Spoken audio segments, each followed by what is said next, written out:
First and foremost, I want to give a shout out to Tommy Yarders, Nick Harris, John Machoa, and the voice of the star for giving us great content and notes from these minicamp practices. These guys are doing excellent work, so I want to give a big shout out.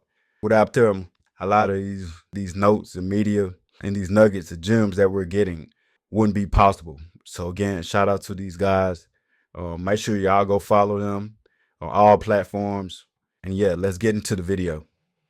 What's up, Cowboy Nation? And today we come to you straight from the score in Frisco, where Dallas has officially wrapped up days 1 to 2 of mandatory minicamp. From standing out performances to rise of stars and return to veterans, this minicamp has given us a lot to talk about.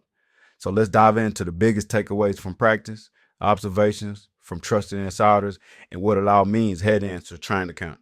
So buckle up, it's getting real and balanced. So let's kick it off with the man who had everyone talking on day one, George Pickens.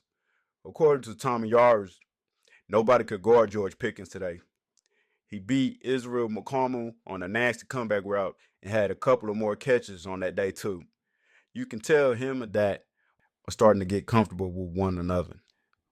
Voice of the star doubled down, calling Dak and Pickens' connection the highlight of day one, and it was easy to see why. One moment stood out. Pickens pulled in a deep catch and double coverage, and guess who noticed?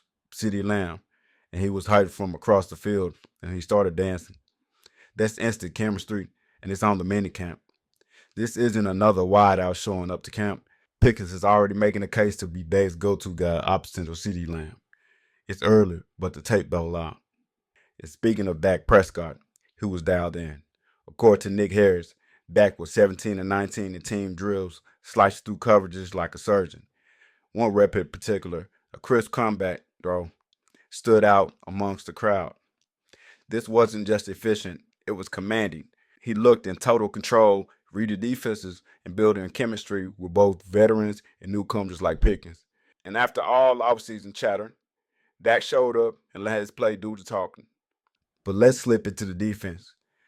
There's some experimentation going on and intensity happening all over the field.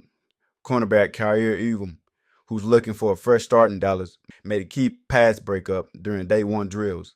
That's what the coaching staff wants to see in him. Even fighting for a starting spot is showing flashes of first-round talent. Meanwhile, the staff is playing chess with their corner rotation. Israel McCormick and Deron Bland were both getting looks on the outside and slot.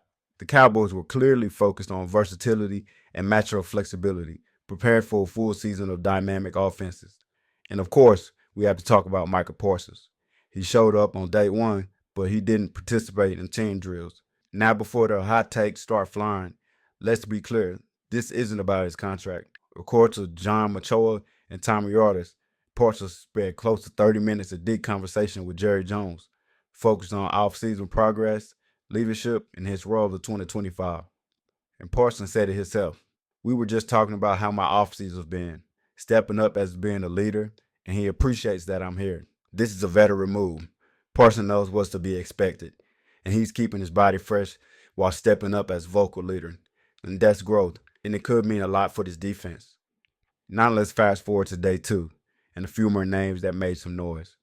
Joe Milton, the quarterback with the cannon for an arm, had a bit of a roller coaster today. According to Voice of Star, he overthrew a couple of passes early, but bounced back to throw 2 touchdowns in team drills.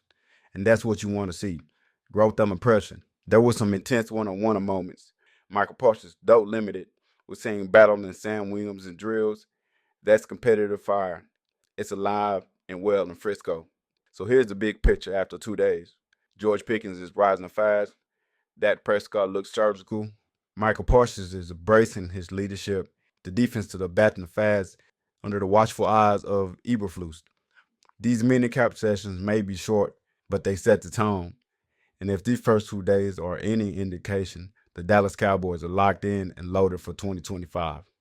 So make sure to like, subscribe, and drop a comment with your biggest takeaways from minicamp. Who's impressed you the most? Who do you want to see more from training camp?